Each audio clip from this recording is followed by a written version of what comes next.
లోకులందరూ పోవలసిన మార్గమున నేను పోవచ్చున్నాను. నా కుమారుడా సొలొమోనా, దేవుడు నాకు వాగ్దానమునిచ్చాడు. దావీదు నీ సంతతిలో యెహోవా ధర్మశాస్త్రము గైకొని నీతి న్యాయములు అనుసరించిన ఒకడు ఉంటే అతనిని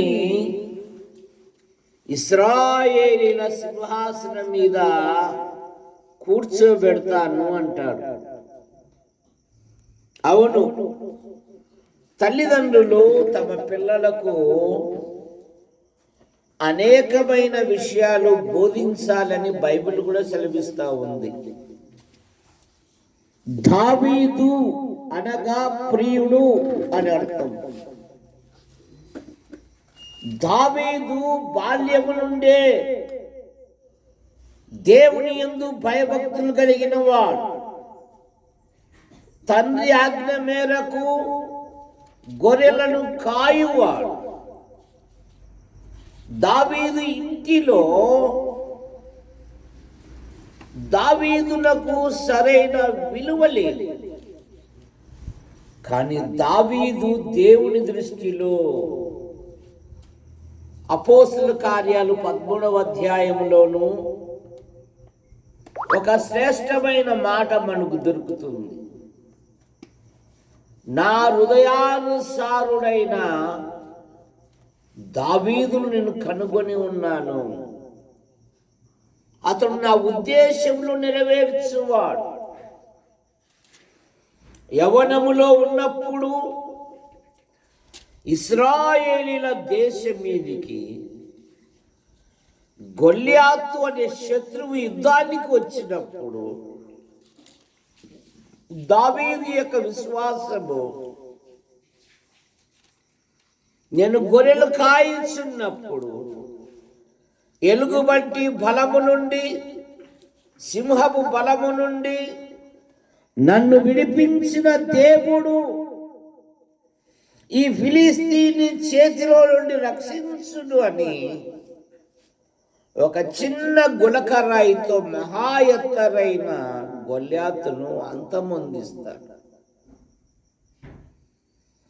దావీదు ఆనాటి మహిళలు రాజు ఎదుట దావీదును పొగిడినప్పుడు సౌలు విషపు చూపు నిలిపాడు.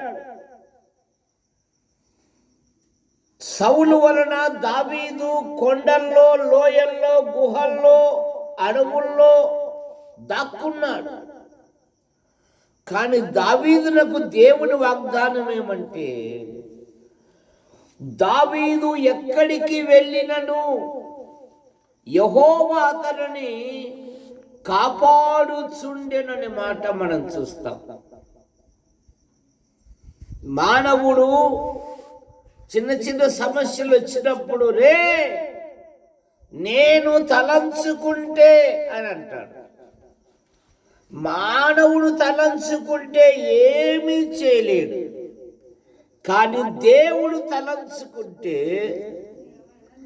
నత్తివాడైన మోషేను ఇశ్రాయేలీలకు నాయకునిగా ఉంచాడు.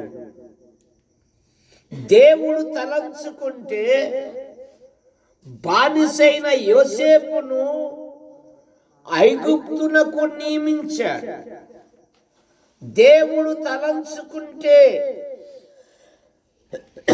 గొర్రెల కాపరి అయిన దావీదును ఇశ్రాయేలీలకు రాజుగా నియమించినప్పుడు దావీదు కృతజ్ఞత కలిగిన వాడు.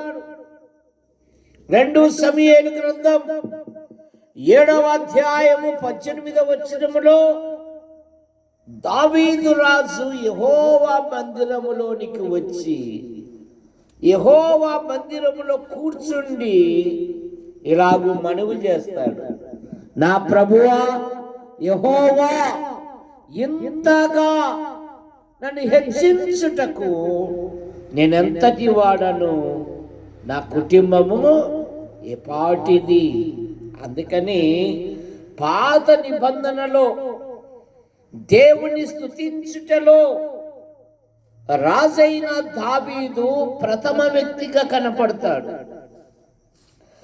నూతన నిబంధనలో దేవుని స్తుతించుటలో భక్త పౌలు ప్రథమ వ్యక్తిగా కనపడతాడు.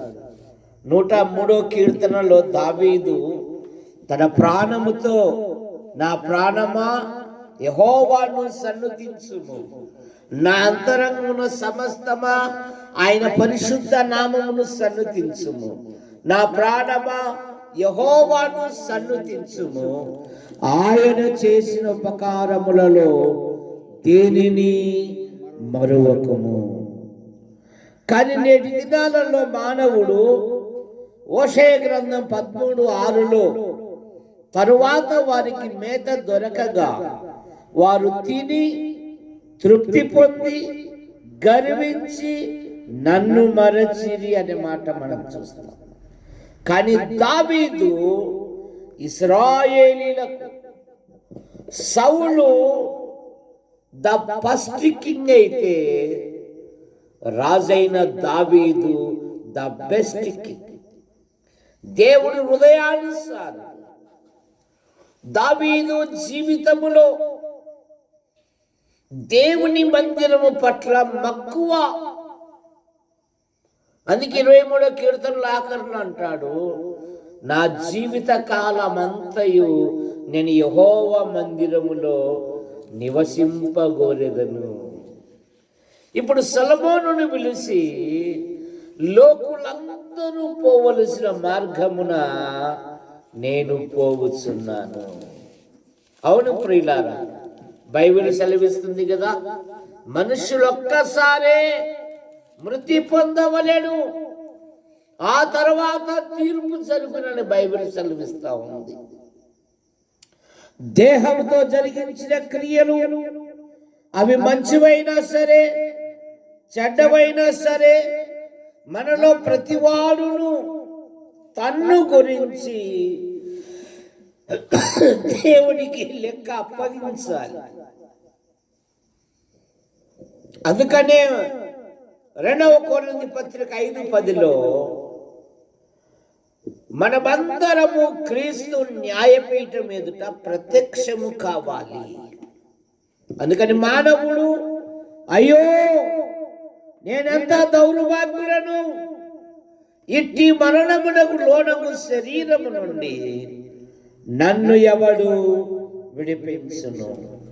మానవుల పాపముల నుండి, మానవుల దోషముల నుండి, మానవుల అపరాధముల నుండి భూమి మీద ఎవరు విడిపించలేదు. దేవుడే లోకమును ప్రేమించి యేసుక్రీస్తు నామములో భూలోకానికి వచ్చాడు. ఆయన పవిత్రంగా జన్మించాడు, పవిత్రంగా జీవించాడు, ప్రజలకు మేలు చేశాడు. కాలం సంపూర్ణమైనప్పుడు ఆయన శిలువలో బలియాగమై తన రక్తాన్ని చిందించాడు.